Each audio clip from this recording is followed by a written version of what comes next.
नहमदुहु व नसल्ली व नसल्लिम अला रसूलिहिल करीम अम्मा बाद फ़अऊज़ु बिल्लाहि मिनश शैतानिर रजीम बिस्मिल्लाहिर रहमानिर रहीम अस्सलामु अलैकुम व रहमतुल्लाहि व बरकातुहू। मेरा आज का मौजू है रात को बर्तन छुपाने का बयान। सही बुखारी मुस्लिम शरीफ की हदीस पाक में हज़रत जाबिर रज़ियल्लाहु ताला से रवायत है कि रसूलुल्लाह सल्लल्लाहु अलैहि वसल्लम ने इरशाद फरमाया, जब रात की इब्तिदाई तारीकी आ जाए, या ये फरमाया कि जब शाम हो जाए तो बच्चों को समेट लो कि उस वक्त शयातीन मुंतशिर होते हैं।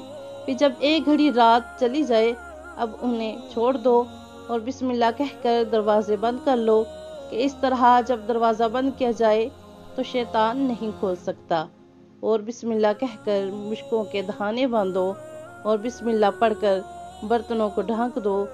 ढांको नहीं तो ये करो कि उस पर कोई चीज़ आड़ी करके रख दो और चिरागों को बुझा दो। और मुस्लिम की एक रवायत में है कि साल में एक रात ऐसी होती है कि उसमें वबा उतरती है।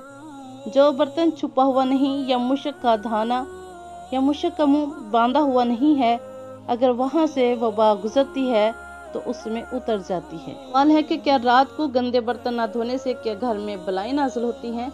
तो इन हदीस मुबारका के मुताबिक प्यारे आका अलैहिस्सलातु वस्सलाम ने हम सब मुसलमानों को अपने हर काम का आगाज बिस्मिल्लाह शरीफ से करने का हुक्म दिया। अब और जैसा कि मुस्लिम शरीफ की रवायत में है कि साल में एक रात ऐसी आती है कि जिसमें वबा उतरती है। अब हमें नहीं मालूम कि वो कौन सी रात है, लिहाजा हमें चाहिए कि हर रात अपने बर्तनों को धोकर ढांप कर रखना चाहिए और पानी को भी ढांप कर रखना चाहिए। हदीस मुबारक में गंदे बर्तन धोने का जिक्र नहीं है, बल्कि मुसलमान को ये हुक्म दिया गया है कि अपने हर काम का आगाज बिस्मिल्लाह शरीफ से करना चाहिए। और बिस्मिल्लाह शरीफ की बरकत से इंसान आने वाली बलाओं से महफूज रहता है। और इस्लाम में सफाई निसफ ईमान है। और इसके अलावा साइंसी लिहाज से भी कि अगर बर्तन ज़्यादा देर गंदे पड़े रहे तो मुख्तलिफ जरासीम बैक्टीरिया पैदा हो सकते हैं जो कि मुख्तलिफ बीमारियों का सबब बन सकते हैं। और दूसरा, इन बर्तनों में रात को कीड़े मकोड़े या जानवर मुंह डालते हैं और बाज़ जो है जहरीले भी हो सकते हैं। इसलिए हमें चाहिए कि रात को ही बर्तन साफ करके ढांप कर रखें और बिस्मिल्लाह शरीफ पढ़कर हर काम करें ताकि हम आने वाली परेशानियों से महफूज रह सके और इस तरह घर में बरकत भी होगी।